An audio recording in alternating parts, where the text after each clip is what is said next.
Hey everyone, welcome back. If you're a designer working with Figma, you know how frustrating it can be to import a PDF without relying on plugins. In this video, we'll walk you through a simple, plugin-free method that's perfect for 2025's streamlined workflows.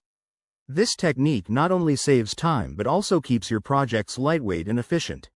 Let's dive right in. First, why bother? PDFs are everywhere, from client briefs to mockups, but Figma doesn't have built-in PDF import.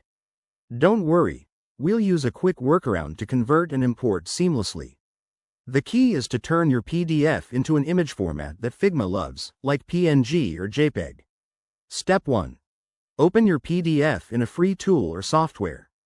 For example, use Adobe Acrobat Reader, Preview on Mac, or an online converter like SmallPDF. Go to the Export or Save as option, and select PNG or JPEG for each page. Make sure to choose a high resolution to keep things crisp. Aim for at least 300 dpi. Step 2. Once your PDF pages are saved as images, head over to Figma.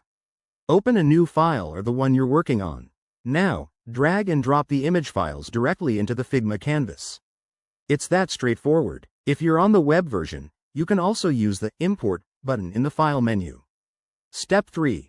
After importing, your images will appear as layers. Resize and position them using Figma's selection tools. If you have multiple pages, arrange them side by side or stack them for easy editing. Pro tip: group the layers to keep your design organized and use Figma's vector tools to refine elements if needed. One common hiccup is blurry images, so double-check your export settings.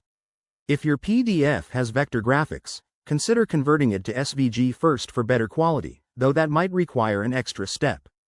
And there you have it. Your PDF is now in Figma without any plugins. This method is a game changer for quick imports and keeps your workflow clean.